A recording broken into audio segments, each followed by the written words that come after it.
You know what's funny to me is like when I think about Rock Lobster, for some reason, it conjures up this 90s feel to me. I don't know what that is. I think it's connected to a B-52's album. Rock Lobster. Is that right? Oh, I think that's so. a huge song. That was my whole childhood rock. That was the number one song at the dances. I remember was Rock Lobster. Okay, so who are these voices? Let me introduce everybody really quick. So first up, I'm Mathew Blades. Steve Petz. And Karen Nowicki. I'm so excited you're on our podcast. I was on one of her podcasts, where I was on the Culture Crush podcast, and you were producing, and you were on with us. And man, are there layers to Karen? Well, likewise. And we had such an incredible conversation, and I'm sure we will today. We are, as I said, at Rock Lobster. Downtown Ocotillo. About to be served up some sushi here in just a little bit. Ocotillo. So, yeah, let's start saying that right. You're the one that got on me for being wrong about it. We've bounced it around so much, my brain got confused. Yeah. Downtown Ocotillo. So we're going to chill out here with Karen for a little bit, and then we're going to sit down with Mike Spangenberg. And if you know that name, then you may know the apparel line that he does a whole lot with, State 48. This guy seems to be everywhere. State 48 T-shirts seem to be everywhere, and the brand just seems to kind of be on this upward trajectory. And so it's going to be really cool to sit down and talk to him and see what's up. Our sponsors are Brooklyn V's this week and Darwin Wall Real Estate Team.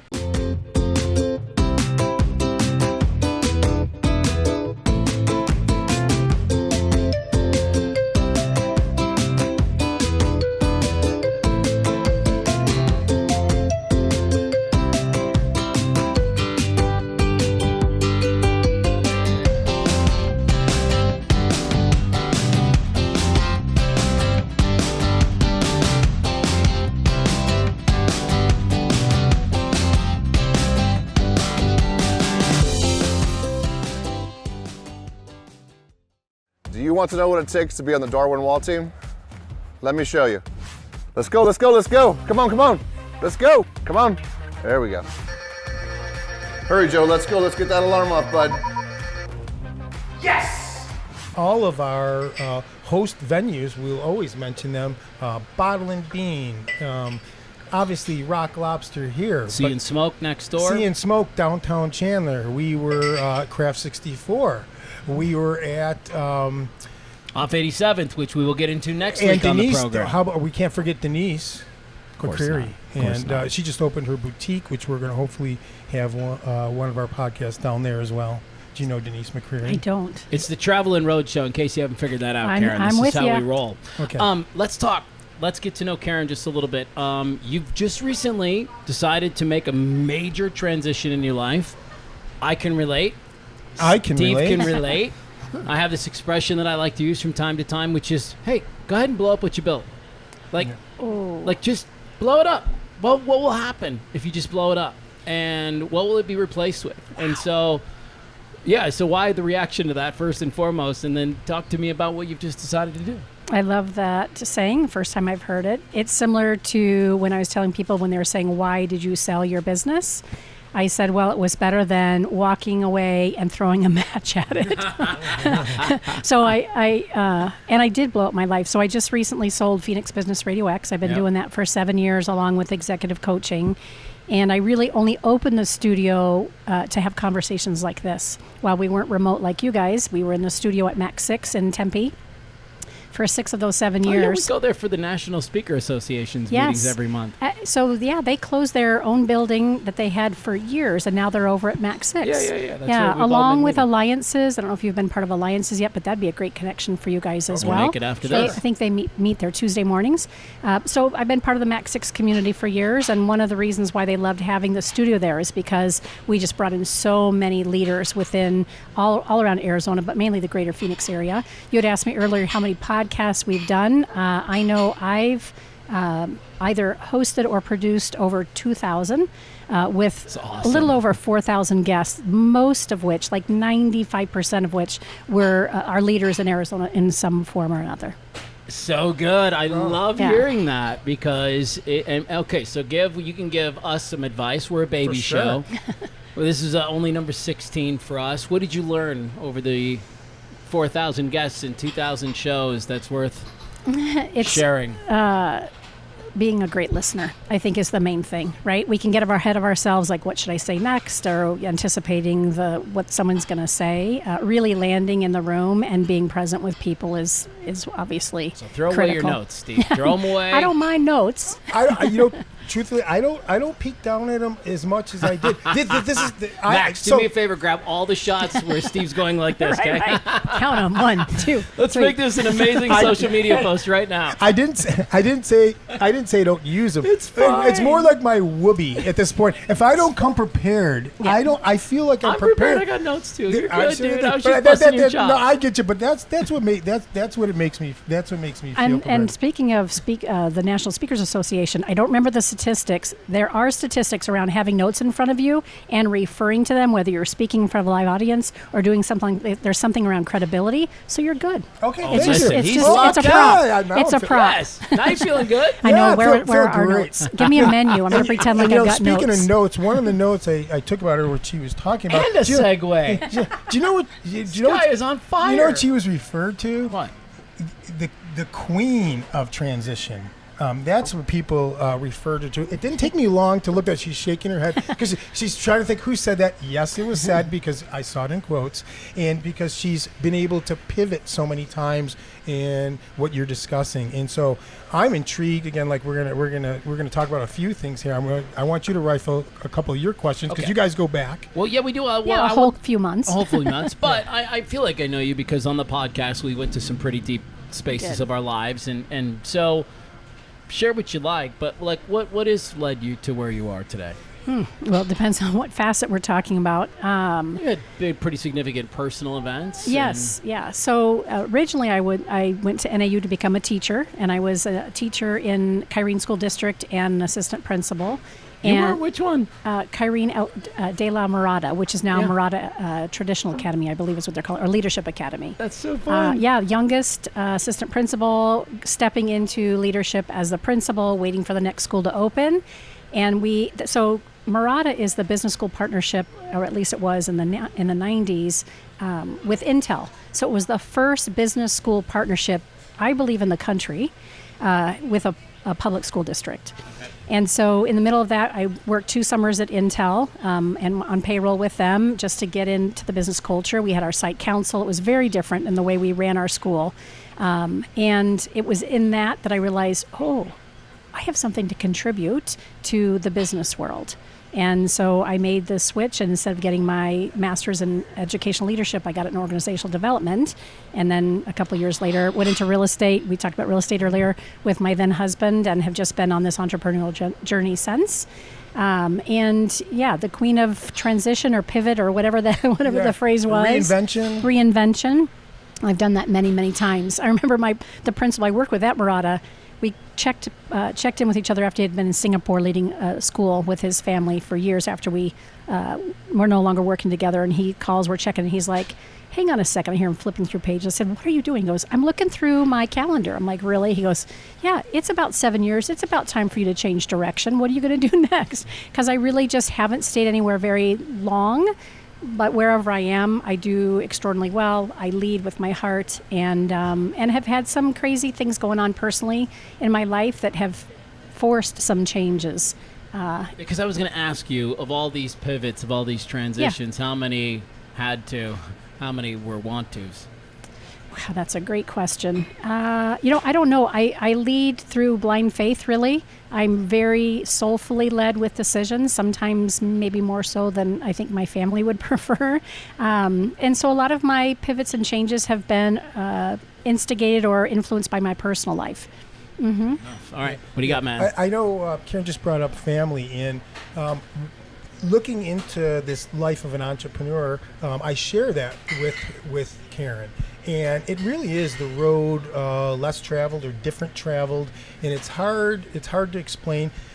Talked about, did your family accept the role, or I'm sure that they kind of, I know that a lot of times they looked at me and they were like, can you just get a regular 9-to-5 job?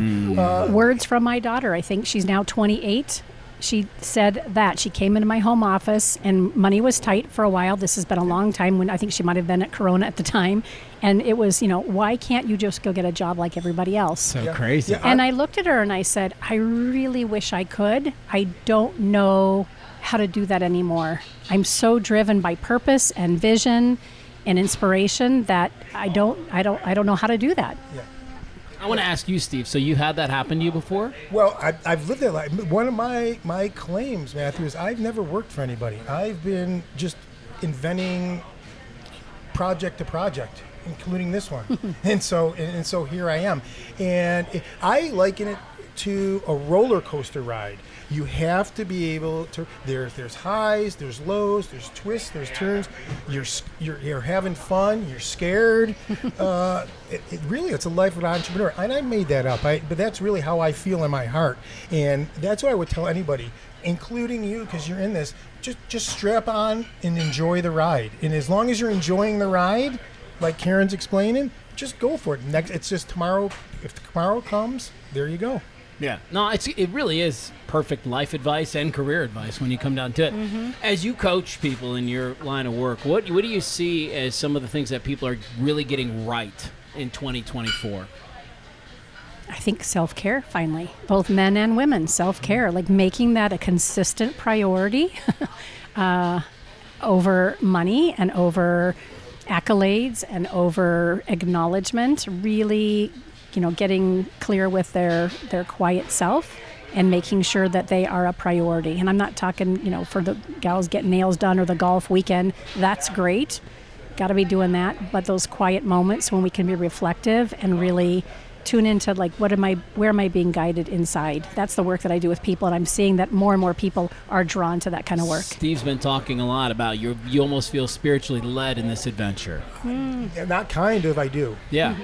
And it's like in the people who we've been connected with, and between us, between people we know and our guests, it just feels like, I feel like we're in place. It feels like we are walking and starting to run in place now, which is feeling good. That's a nice thing to say. And we can say that more often and more frequently. I know, again, we had a very deep conversation when Kendra had you and I on the show, and somebody else was with us. Yeah, it was Eric Thomas. Eric Thomas, that's right.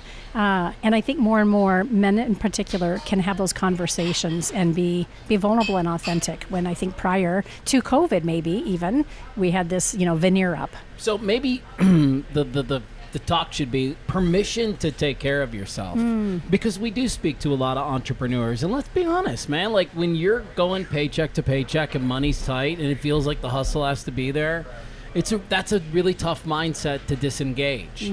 But you almost need to. You will be forced to if you don't do it. There it is, sooner right? than And later. that's where the growth happens. Yep. That's where the challenge happens. I mean, I really must say, when they say that when the funds are the lowest and you actually still feel good about things, that's when you're really at the highest. I mean, that's really, Yeah, you have to have the break. I don't believe this, but there is that saying, you have to have the breakdown to have the breakthrough. I have had to change my story around that, because I don't always want to have a breakdown every time I want to have a breakthrough. But there is truth to that. When you finally hit that bottom or that really difficult place, you're going to come out of it the better side, especially as an entrepreneur. That's when the growth happens. Cool. All right. I want to talk a little bit about 100 Businesses Who Care. I Yeah. saw that on your LinkedIn page, and we're a media sponsor of 100 Plus Women Who Care. I saw that you had an interview with Kim not too long ago. Are they connected? They are. So we were an offshoot, and it was 100 Businesses That Care for Businesses, Greater Phoenix, and Jacqueline Destremps, who works very closely with Kim on 100 Women Who Care, helped. She was actually the catalyst for us starting that particular chapter, and we did it right inside Max 6. Okay. And we did it for about 2 years, but it really is all around that, helping businesses find that philanthropic place to lend their hand or their time, talent, or treasure. And what better way than to do it through 100 Businesses That Care? So talk to us about a meeting. What do these quarterly meetings look like for They're you guys? have you attended 100 Women Who We Care? have, yeah. So very similar to that, and it's an international organization, and if you are part of that organization, I mean, you could do your own thing, but if you're part of that organization, you follow the similar format. There's typically 2 or 3 nonprofits that have a 5-minute opportunity to share and kind of give their plea about what they're passionate about, and then the members of that particular chapter director will vote on which organization should get their donations for that particular month or that quarter. And you can always donate to the other two as well if you want to give more. But it's a great opportunity to learn about organizations, find out who you want to align with, spend more time with, but also financially donate to as well. Launch 100 podcasts who care. Hey, the term 100 businesses who care Greater Phoenix is available. We did it for about 2 years. Oh, really? And then Mary Hall and Jacqueline Destremps and myself all stepped away. It is purely volunteer work. Right. And we were all really running hard in different directions in our career and family lives, and so we pulled away. So if you're looking for, 100 podcasts, some 100 of your business. audience as well, too. Absolutely. For sure. Get involved. What is the next shift for you as you move away from I'm that? hoping you can tell me. Yeah. What is it? What are you feeling? Like, what kinds of things are coming through you right now? Is it like, hey, I really want to try that? I have a couple of interviews that I've been involved in the last 3 weeks. When I finally made the announcement that we sold the business, I could finally tap into my very broad community and let people know I was looking for work. So I've been a leader all my life. I've been a COO, I've been a CEO, I've been a vice president, well after an educator. And it's less about the role and more about how I can help influence and shape a culture and take it to the next level. So I really don't know what that is. I mean, I'm not ready to talk about the interviews that I've had yet because no one's handed me my piece of paper and said, we want you yet. But there's some neat opportunities with people who have been in my circle since I've been doing the podcast business. So I'm not sure what's next. When you talk about leadership, how has that evolved for you over the years? Having a stronger voice. I kind of always look to people above me and even to the side of me. Now, is that honoring your strong voice? Yes. Or yes. Okay. Honoring my own intuitive hits, so to speak, really in every area of my life. Just making sure that I'm leading from that place of deep integrity and that knowingness. You kind of spoke to that about your experience even just with this podcast together. Like deeply knowing this is what I meant to do. I'm leading from that place instead of trying to have the right answers all the time. Yeah. Beautiful, man. I'm just, I'm inspired sitting next to somebody who I feel like a lot of people have been on a very similar journey all the way up to even like the last couple of years. I've had a personal life transition, which to me has been difficult. I just really fairly recently felt like I've talking about having to get glasses. Yes. Welcome to the club. They look great on you. Thank you so much. I break about 10 pairs a year because I never wore them my whole life. I step on them. I close them in car doors. See, my wife had this. We've had this talk. When I met my wife, okay, let's have some fun for a minute. When I met my wife, she bought cheap CVS sunglasses all the time. And the rationale was, I'm just going to break them. I said, try something. Go spend real money on a pair of like Maui Jim sunglasses. Oh, yeah. Put those on. And let me know how many times you break the glasses. And so she goes out, she spends the dough on, she still has the same pair from like 12 years ago. My Ray-Bans are from 1989. Wow. That is legendary. My kids keep trying to steal them, but they are mine. The classics now. That's like spring break time. I was on spring break 1989. You were? Where did you go for spring break? Fort Lauderdale. Did you really? I actually, so this on camera, me and my friends were at the last Fort Lauderdale spring break, what they would call spring break. It was mayhem. They are lucky there were no phones or video at the time. This was right. I have this in my head, or anybody with me. It was like the movie. There were thousands. I mean, it seemed like 50,000 college students just everywhere. There wasn't room, and it was just.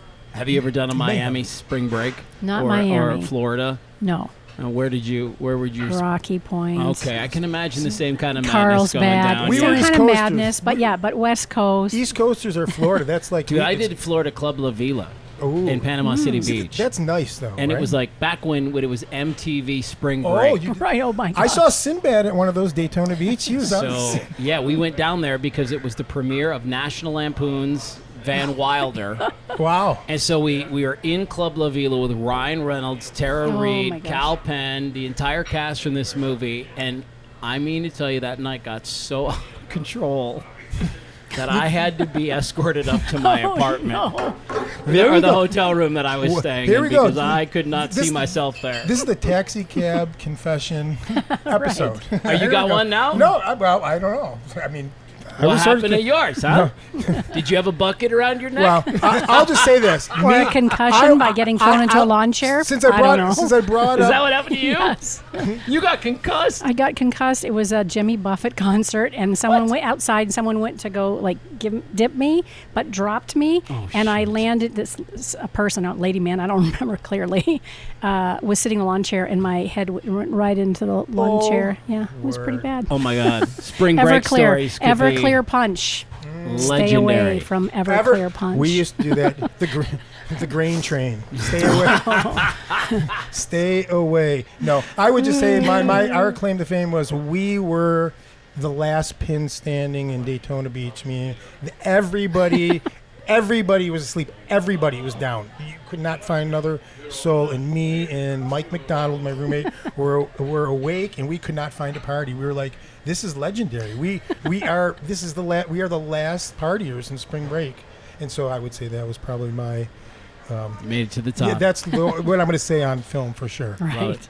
Well, I know whatever you step into next is going to be incredible. Thank you. Yes. You know, and whoever allows you to come into their space is going to be deeply rewarded for it. I appreciate it. it. I think it's going to be incredible. And I would say, reach out to Karen. We'll link to her in the show notes. We'll put you in touch with her LinkedIn page. So if you want to click, and make a new network connection, you can. And I think we've got a new friend to start sending some amazing guests our way. I already on the way over here. Oh man, she's got 4,000, right? Yeah. Well, we're going to stay over for sushi. We're going to hang out. I already ate before. Okay. Very good Las Vegas roll. Well, Thank you we're very going to much. have to do it again because I'm going to have to take some notes. I would love that, and I would absolutely send guests. There's so many great people with incredible stories.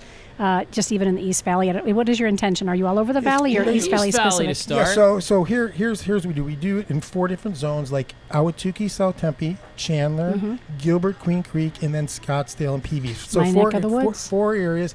And again, we're looking for the unsung heroes, the local legends, the people of impact, moving the needle in their community. Again, the whole concept is instead of looking out at the stars, the movie stars that that we long to be, we have our next door neighbors, people we could reach out and touch that are inspiration right next door, and those are the people we want on the show. And there's plenty of them. Yes. Plenty of them. All right, Karen, thank you so much. Thank you, guys. It's been fun. So cool to have you on the show. Thank you. We're going to take a break. When we come back, I think we're going to taste some of the sushi here at the Rock Lobster. Rock Lobster. A little commercial break here. And then we'll sit down with Mike Spangenberg from State 48. We'll see everybody in just a second. Thank you. All right, guys, open house time. Let's get those signs out. Let's go, let's go.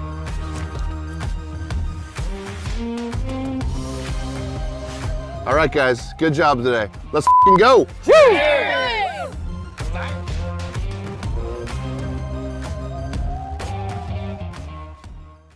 Oh, man, I am a full happy man after the sushi we just got to snack on. See social media. Yeah, normally I wait till after the show. I like to play on an empty stomach, as they say. But once you get treated to some sushi, what am I going to say? No? The lollipop roll was absolutely perfect. What did you have? Shrimp tempura. Oh, man. Again, bingo. I woofed it down in like half a minute. So we're at Rock Lobster. It's Move the Needle, episode 16. And I got to tell you, this guy that we're getting ready to sit down with, I wrote this down on my phone because I didn't want to mess it up. He has created a culture that people desire. He did. And that is not an easy thing to do. I'm going to say the name of his business, and in a nanosecond, you're going to have like a connection to it. State 48. This T-shirt apparel line, it's got to exceeded all of your wildest dreams. Has it? Am I right about that? Not yet. Thank you so much for the warm introduction. Yeah. That was awesome. But yeah, not yet. Not yet. Yeah. So you still have a vision for where this is going to go, and you haven't gotten there yet. Absolutely. I feel after 12 years, we're just getting started. Mike Spangenberg is our guest today. What's your official title over there? CEO and co-founder. Yeah, okay. I wasn't sure if you sort of evolved over the years since you've been in it for a hot sec. Nope. Yeah, same role. As soon as a few of my friends here in Ocotillo, Chandler area knew we were having Mike on. They all asked for free stuff, didn't they? Well, what they said was a great guest. He's all again, just so you said, that culture.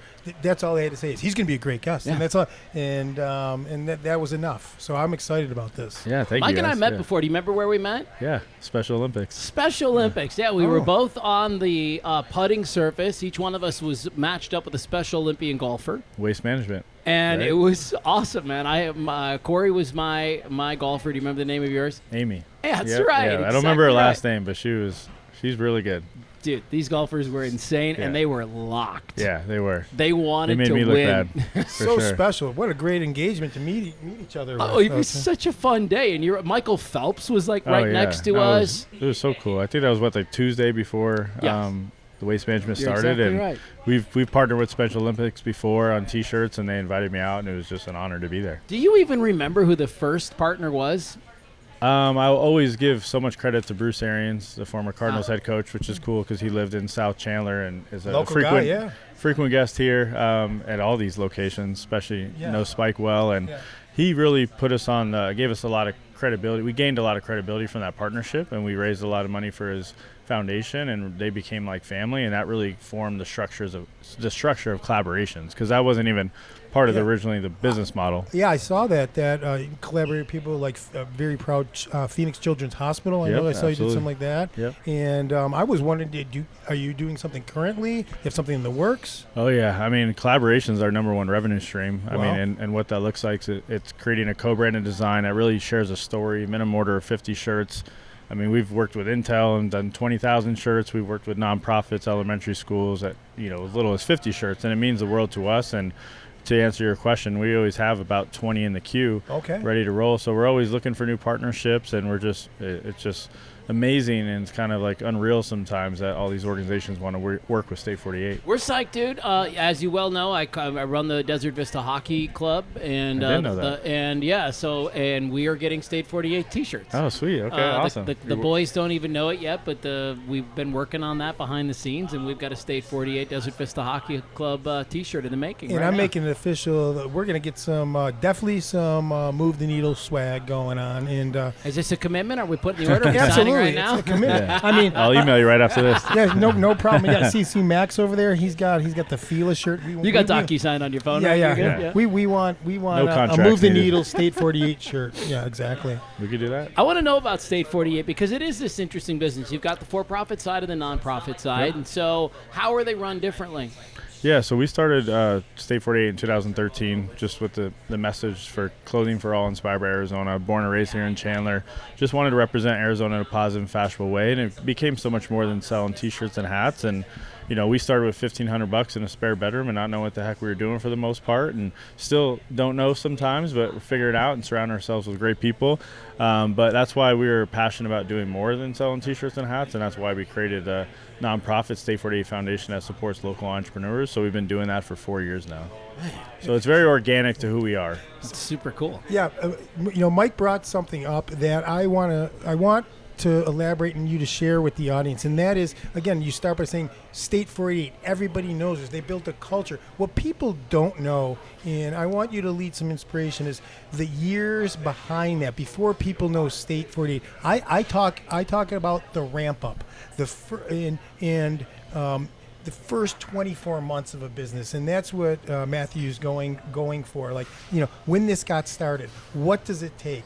Tell the audience really the first 20. People are always asking entrepreneurs the first 6 months. They probably see a success now, Yeah, and you're they're like, making "Oh, money. it was That's what I'm easy." saying. You're making money. Yeah, that first 24 months it's a grind. Talk about that. I mean, it's still a grind. 12 years, Yeah. almost 12 years into it. Yeah. For But- us, at least. I yeah, mean, but- everyone's story is different. But a lot of people are looking at you. I want to be the next State 48 here or there. I want to do my product. What would you share? Yeah, that? I mean, I will say I'm very proud that we were the first organization to be trademarked State 48. Just with a passion to represent Arizona. But it was so hard. I mean, the first 3 years we all worked full-time jobs, my two partners and I, and that's the thing. I think entrepreneurship is like perceived to be the sexy thing that you're all making millions of dollars, and it's like that's definitely not the case in most places. But it was a grind, and we just continue to invest more into ourselves and the company and bring great people around us, and so thankful for our community to step up and show love to us and support with their dollars. Yeah, because I know you're part of what your foundation is inspiring new and upcoming entrepreneurs, and really that story from our first guest, Karen, talked about that entrepreneurship. It's not again, a lot of people see the shiny object when it's there. 5, 10, 12 years into the project, they don't see that first 3 years, and nobody avoids it, and everybody thinks they can, and that's why I guess You're right. It's pretty rare that you strike gold. It doesn't happen. I don't know anybody. Do you know anybody that just everyone says he's an overnight success? That overnight is 36 months. That's what that night is, right? Absolutely, yeah. And everyone's, again, story's different, industry's different, but especially in the retail game, I mean, it's a hard world. It only gets harder too with more competition and just different trends. And we got it, especially as a niche brand, like we have to give people a reason to want to buy no other Arizona inspired shirts. So that's why the collaborations, the B2B, we have so much different parts of our business that really allows us to be more sustainable. I have a kind of a question that's fairly lighthearted. Do you think that this thing would be as successful if it didn't rhyme? I mean, we did get lucky with the name. There's no lie about that. But State 32. I mean, just doesn't do it the No, way it State doesn't. 48 rocks it, man. Like I mentioned earlier, we're the first company ever trademarked State 48. Now there's like 90 plus organizations with State 48 in it, whether it's State 48 AC or the brewery, the or, roofing. and They got people literally HVAC. will call us like, "Oh, you didn't show up for our appointment," and it's That's like, hilarious. "Hey, that's not us." But Wow. so yeah, definitely the name, the logo. The logo. I want to talk about the logo. Okay. Yeah, you brought some gear with him today. Yeah, the logo. When that first happened, what was that experience like? Your family? How did you get that affirmation? Like you guys hit it. Like they liked it. Yeah, no, that was a cool story too, because I had the vision of creating a brand. I brought Stefan in, who is my longtime friend, and my dad was our T-ball coach. We were working together, we were living together. Never thought we'd been in business together, and then he created the name. He thought of the name, and then Nick, his younger brother, self-taught graphic designer, one of his first logos he ever created was our main logo. And once we saw it, once we heard the name, it was aha moment. And that's some great advice for any new entrepreneur or anyone wanting to start anything. Like, you better freaking love that name, and it better just be that aha moment, and not even just like us, but like when you share with others, it's like, oh, I get it, and it's just like, especially the logo, it just it grabs your attention. Yeah, that's amazing. So it's like a singer when they record a song, and their old man walks in the garage and hears it and goes, "Son, you got a hit." You just hear it, and that was something that they just looked at. You knew you guys had a hit. Absolutely. Steve, I want you to take us to school really quick on the hat Yeah. designs So, here, first of all, because he was schooling both of us. Yeah, These I'm learning from him. These beautiful hats. First of all, they're all beautiful, but I want to man. share with the audience the different I'm quality. calling this one, bro. Yeah, Look underneath that's amazing color. the mistletoe. Hell yes, dude. And Oh, come on! You don't have two of those? What do you mean? If you get the first pick, I get the next two. That's how it goes. Is that right? I'm just kidding. Oh, what do we? It seems fair. I'm just kidding. I don't That's know. how it goes in sports. You get the first round pick, I get the next. Anyways, So I grew up in Buffalo. We'll rock, paper, scissors for it later. Yeah, Buffalo, New York, which is the home of New Era, which is one of the largest hat makers of also on the East Coast. And I took a tour, and I learned from their professional about the stitching and the lines. If you could see here, he brought two hats. The first two, the green and the black, have 8 stitches. Yeah, this one's got 6, but I'll let Okay, you so start with that. 8 is a professional hat. This is the high. 8 is that's the most they go. It's 8 stitching, and this is a professional hat. So this is the highest graded hat. Whether you like the style or not, quality-wise, as stitching, they'd say these are the best. Followed by This is the 6. This is followed by the 6, which which again, like You can actually feel a little difference. I don't know if I'm supposed to. Just but different styles, Just too. different Yeah, different styles. style. That's what it Anyway, is. so that's what it is. So a lot of people, for our audience out there, people didn't know that. Take a look at your favorite hats, and you could tell by the stitching. It's usually 4. Nice. The real cheapies are 2, but usually 4, 6, or 8. Those are probably yours, mostly 6 and 8s, probably. And I'm super proud of how we've evolved Super and quality, continue to good improve great our quality. quality. I mean, we have sourcing now available to us, and we're really just This is stepping up our sharp. game. Look at and that. That's doing sharp. some unique great stuff looking that hat. we got to give people a reason to want to buy another T-shirt, another hat. When did you know that it was time to move from hats and T-shirts into other areas? Because you know what, there's looks like a head cover here for a golf club. Like there's some belts in here. It looks like when did you know it was time to add some layers? I mean, especially once we started opening retail stores, because we have 4, and T-shirts and hats, T-shirts specifically, are still our bread and butter. Now it's great to have other complementary products, and we're always still like experimenting and seeing what works and what doesn't work. But at the end of the day, T-shirts and hats, what does it for us? But when you're shopping and you have other products to kind of cruise through and also bring in new audiences, like that's why it's important to make sure it's not just T-shirts and hats, especially like just acquiring new customers. Well, we always talked about it in the radio industry. We called the people that came to you every morning P1s, your primary one user. And I'm guessing you have the same in your business, right? Like you have people who continue to come back to the well. Yep. And it's the thing of like, give them more things to fall in love with and give them more reasons to want to date you. Yeah, so to speak. I come from the hospitality, industry. I love people. I love customer service. I love really focusing on your existing community. I think a lot of businesses get away from that and just always like going after new, and that's important, right? But we forget the people that are supporting us every day. And one example is like we do a What a Deal Club every month. Talk about that. The first weekend of every month. It's available for 4 days, online only. Normally our shirts are $34. It goes down to $19, and it's just one of our it's basically a non-subscription model where it's like, and every month like we just launched one that was like a holiday inspired one with like favorite holiday movie classics within our logo, right? And then people have the opportunity to purchase that, and then it's gone, right? So it just allows us to bring people back and kind of, instead of maybe purchasing 2 or 3 times a year, maybe it's 6 or 7, because we're providing an affordable shirt, great, same quality, but also just fun, more catered to themes and events and things like that. So we're always really trying to focus on making sure we take care of our existing community. Have you guys ever had to fend off anybody who's tried to come after the logo and like rip it off? We get that often now. I mean, even we find our existing designs on other websites, really? Or Amazon selling a collaboration shirt, and the crappy part is it takes a lot of time and effort and money even to go after those people. I always think about like at the NFL or Major League Baseball, like people just they steal their logo and they put it on crap all the time. What about a tag? A question. You guys have a tagline?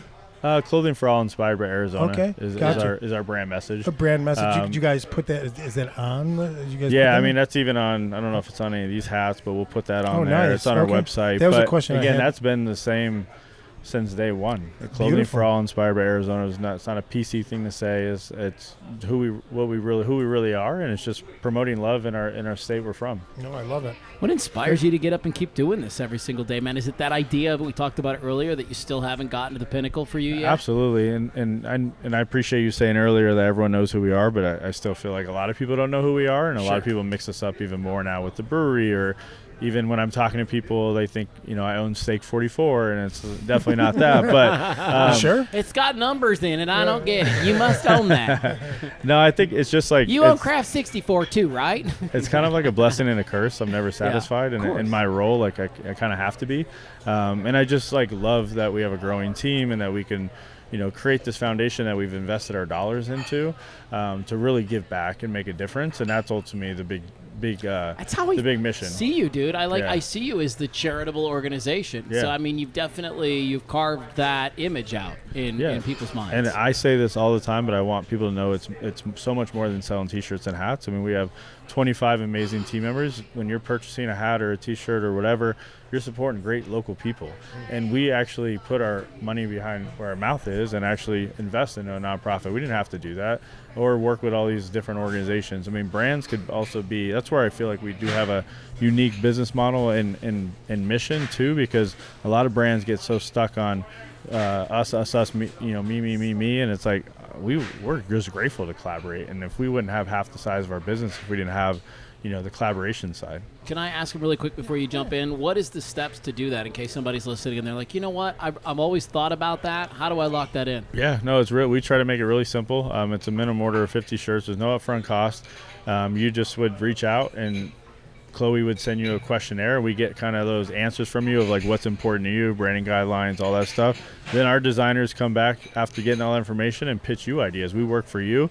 You ultimately pick a design, whether it takes the first time of pitching you 4 designs or maybe a couple revisions, but once we get to a design you love, you give us your shirt order, we print them and we give them to you and we help promote it, and that's yours to do whatever you wish with, whether it's reselling, generating money, giving it team members, marketing assets. People use it for all sorts of different things. So we make it super easy. It's all set pricing based on how many shirts you order too. I'm so impressed by the organization. So simple. Sounds so simple to do that.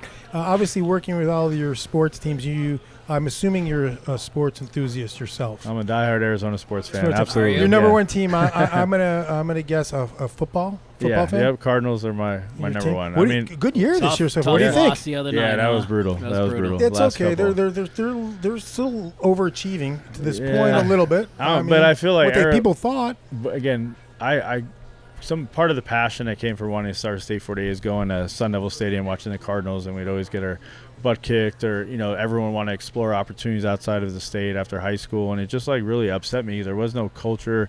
Now it's so cool to see generations grow up here, but we got to get past the respectfully of we were okay, or we're better than we were expected. We need to go win championships. The Suns, Suns need to win. The Cardinals need to win.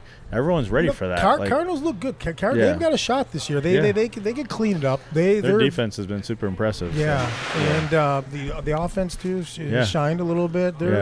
So what about you? You play sports? No, I grew up playing soccer and basketball, and I always joke and say I retired once I got to high school because I always wanted to the day I could legally work, I started cleaning dishes as a Residence Inn by Marriott, not too far from here. 15. Yeah, I got my first job at years 14. Old and 7 months. The day I could legally work. It's the hard State 48. The success. It's the hard work. It's the hustle. He said it's the hustle because you can't. We talked about it a little in the show. Those first 2-3 years, if you don't know about it, if you don't know what's coming, you're not prepared for it. Your chances are you're not going to make it. Because you really have to strap yourself in.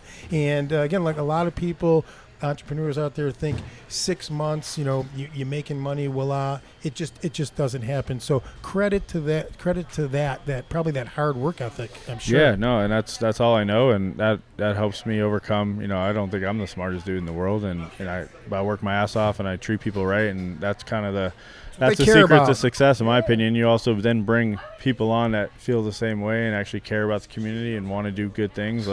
It kind of just all works itself out. Mike, what a great pleasure to have you on this pod, man. Final question for you is, we've kind of alluded to, you're not quite to where you want to be yet. What is the vision, man? What are you seeing in the future? Yeah, so a lot of people don't know this about us, but we're really focusing on the B2B side. So we offer screen printing and embroidery services for other organizations. So if we're just printing most organizations' shirts in Arizona, that's going to take us to a whole nother level. So then it allows us to put more intention behind our retail, strategy, but that revenue stream, and because we care about quality and service, there's so much opportunity out there just to acquire those customers. So that's the big dream, of just continue to partner and learn business, and ultimately you could do everything with us. I love it. Mike's razor focused, and it sounds like the State 48. This is your legacy you're leaving. I sure hope so. Yeah, I'm all in. You're not giving up on this. I was going to say, no, definitely not. You're not even.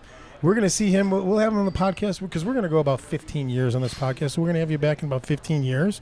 We're going to hear about he got State 48 going. And then he challenged you, and he got State 49 going over in State 49.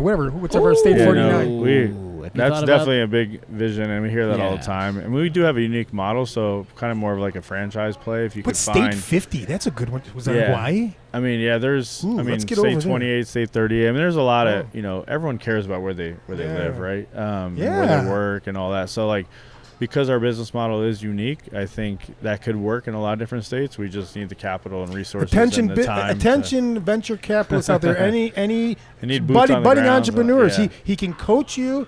If you got some dough, he can coach you, and there you go. I want to bring my entire hockey community to State 48 and have everybody's jersey that they wear have the logo on it and all that stuff, league wide. Yeah, let's do it. Teams. A dream would be too, when the Suns do their tap them into high school hockey. City collection jerseys or whatever, city edition, that needs to be a State 48 on that jersey. Yeah, absolutely, it does. So we'll hopefully one day.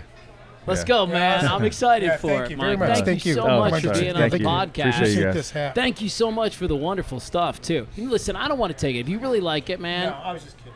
But we're only down. We're down the street too, so if you come by, I just crossed some. This was only 6. So I want to take the 8 striper there. Oh, he's a hat snob, everybody, and I'm here for it, Steve. For our fans, what do you think?